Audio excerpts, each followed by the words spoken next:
Well, hello there guys, welcome back to Time Quest Let's Play, and guess who I am? Here I am. I'm not dead yet, although we did die once in a previous episode. If you remember, we acquired death from this Night Blossom.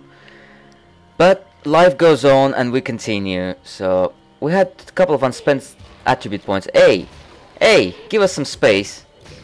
Right, so where was I? We had a couple of unspent attribute points which we forgot to spend during a level up, so I'm gonna pop them both into strength since we're really in need of strength right now. Right, so this is where you have to go, past the rebirth final to that bridge, but we still got quite a bit of unexplored area in the swamp here, so that's what we're gonna start doing in this episode. And one of the things you might notice is that I've forgotten to activate the Storm Surge, and I knew that was gonna happen, but oh well. I do notice that at some point a bit later in the episode, so don't worry. And yeah, I've been trying to... I thought for some reason I thought we had another Hydron hide, but we didn't, so we only have one at the moment. So, yeah, we only have one. We're gonna continue exploring. So we got some of these tree guys. I already mentioned them last time, that they're not too much to worry about. And the Hydrodons that we're facing, they're not so bad either, just get some fire resistance really. We just got some more whiny growth. We already completed one before, so this is gonna be the start of the new one. Okay, we're now soon approaching the second bridge, which can lead us to the same area. It's just around here. See, right around here, and there's an Aurons around here as well. And that guy just shot himself. Our damage reflection has paid off once again, just like a couple of episodes ago. Right, so nearby here, which I'll show you on the map, just around to the left, there is a side dungeon which we're gonna go to right now, and that's because it's important for a side quest. First we're gonna take care of these Hydrodons around here. You can see it on the mini-map. If you notice, there's, like it says, a dungeon entrance. Alright, so here it is. You notice those steps over there. So we're gonna finish off this tree guy. And, right, yeah, we'll explore that little dark part on our way back. So, this is the entrance. The reason I say you have to come here is the Tomb of Tsakonian Queens. And here you fight one of these queens, undead queen, and you get a key from her, which is important for a side quest. So we're gonna quickly blitz through all these undead here. These abyssal liches, which if you remember, we've encountered some of them already in the previous act, in the Wusao cave. Okay, so we could just go down a level. And I just want to quickly check out this helmet to see if it's any useful. Because virility means strength. When it says something of virility, that gives you strength bonus. And we do actually need strength. So at the moment it's nothing too bad yet. Right. You might already see like an exclamation mark on the minimap. That is actually the quest monster. And here, got actually one of the undead monster heroes. Nicias, Betrayer of Sparta. I have no idea who he is actually. You'd think someone who's Betrayer of Sparta, you'd know about them. Well, I don't. So looks like I'll have to read up on who he is. And if you notice, he's got a bit of onslaught going on there, building up some onslaught. So it might be a good idea, like if once his onslaught gets too high, just walk away for a moment, let his onslaught drop down a bit, and then come back and keep hitting him. Because he's undead, he's quite slow, he's not gonna catch up to you, you see. And that's Balka's trap. And we just accidentally picked up a bow that we don't need. It's rubbish. Get out. Alright, so if you notice here, it says Queen Alkistic, Corrupted Soul. Right there, so it's literally in the room just diagonally from there. Also we're gonna take care of these guys.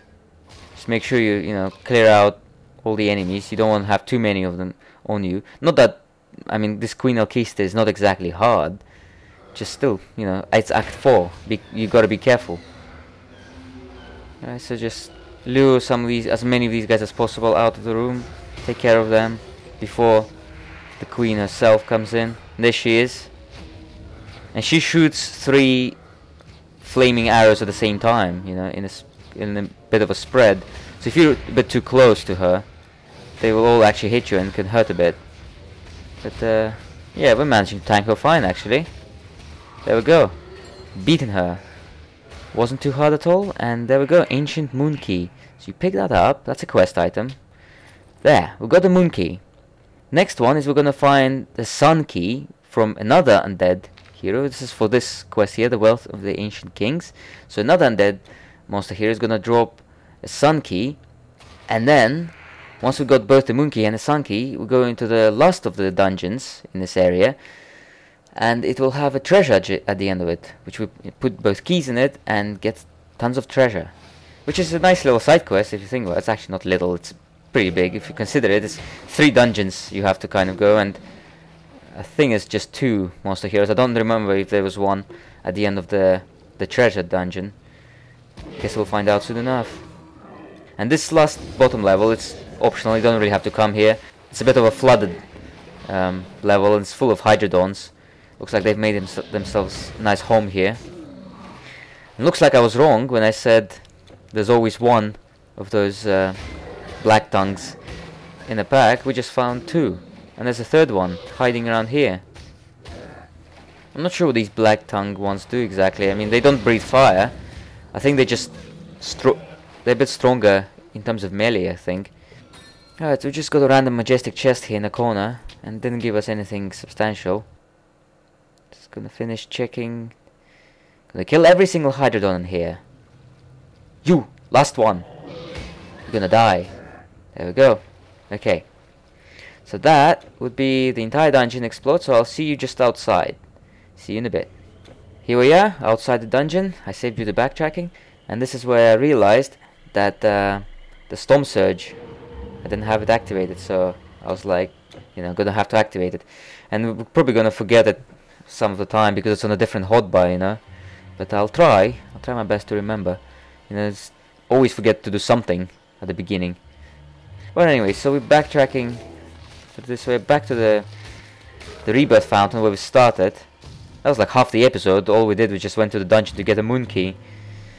But I hope you guys don't mind me exploring, because exploring is important. You find stuff when you explore. You find stuff, get experience, and well, you explore the area, you enjoy it. And look at that, I've got a couple of hydrodon hides here. It's pretty nice.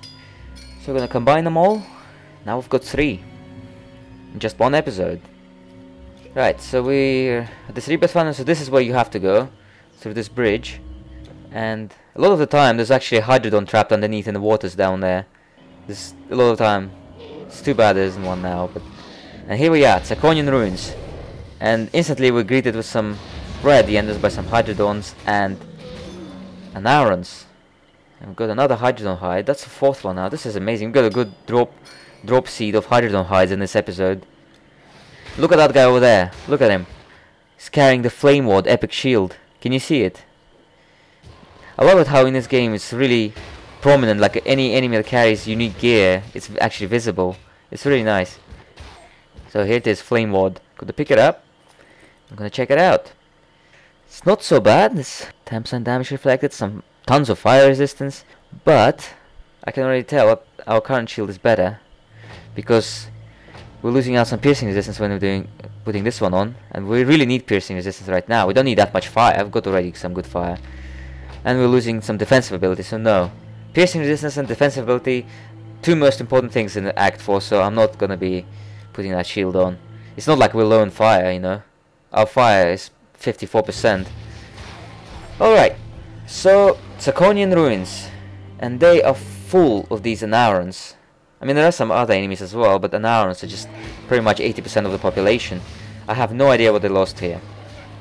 But yeah, these Tsakonian Ruins are pretty big. It's a pretty massive area, actually. And it just takes a while to explore, so obviously we're not gonna explore all of it in this episode. Gonna have to spill out into the next, possibly even one after. I mean, the boss fight, that's for sure. We're not gonna be able to get to the boss fight in the next episode if we're gonna explore everything. Alright, these witch doctors are pretty annoying, how they always run away. What the heck? That was so weird. Why he just randomly ran away from us? We didn't even hit him. Alright. Just around every corner there's these frogs, seriously. Just committing frog genocide. Oh, hello there, Hydrodon. And we've got another Hydrodon hide. Hydrodon hide number 5. Here we are.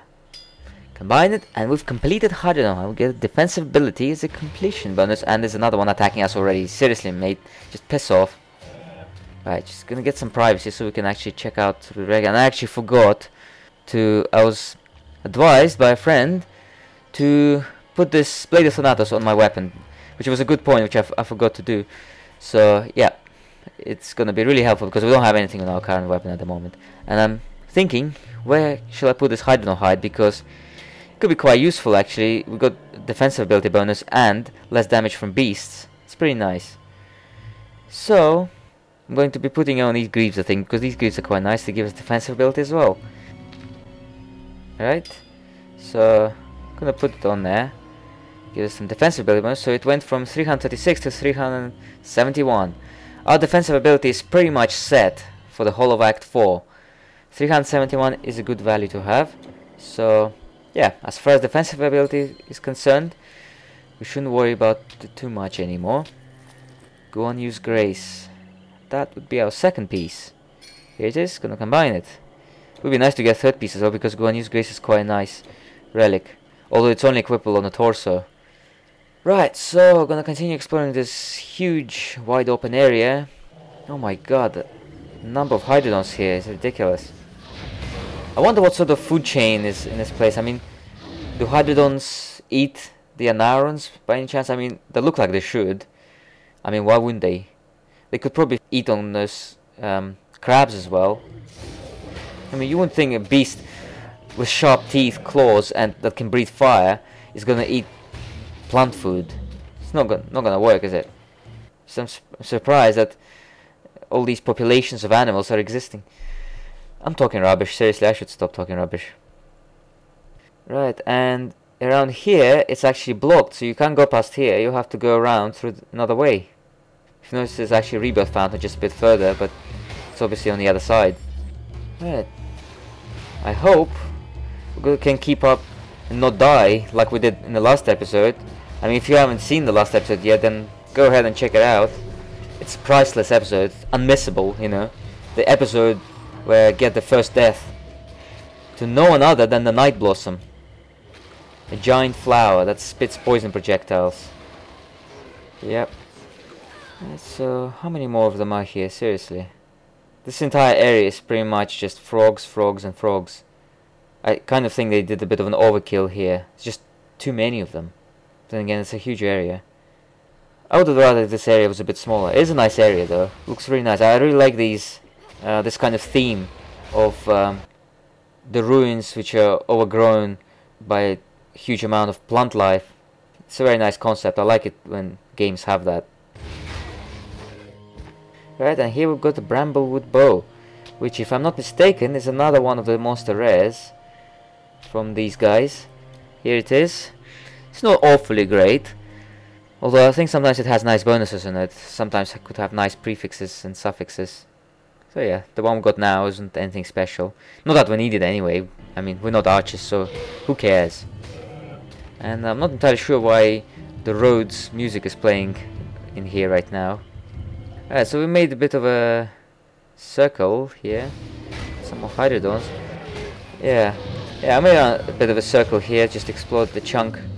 We've got another Hydrodon hide. Seriously, we don't need you anymore.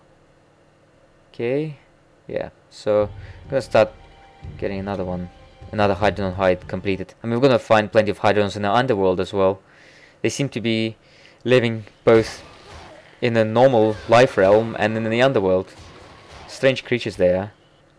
Okay, so we've done a bit of a circle and we've explored a big chunk of the Tsakonian Ruins, but a lot more is still yet unexplored. So we're gonna be doing that in the next episode for sure. We're gonna be preparing for the boss fight. There'll be a few mini boss fights as well. There's quite a lot to explore. If you notice, there's plenty. Probably gonna take another couple of episodes at least, I think. Alright, so yeah. I shall stop around here, and I'll see you guys in next episode. Bye bye.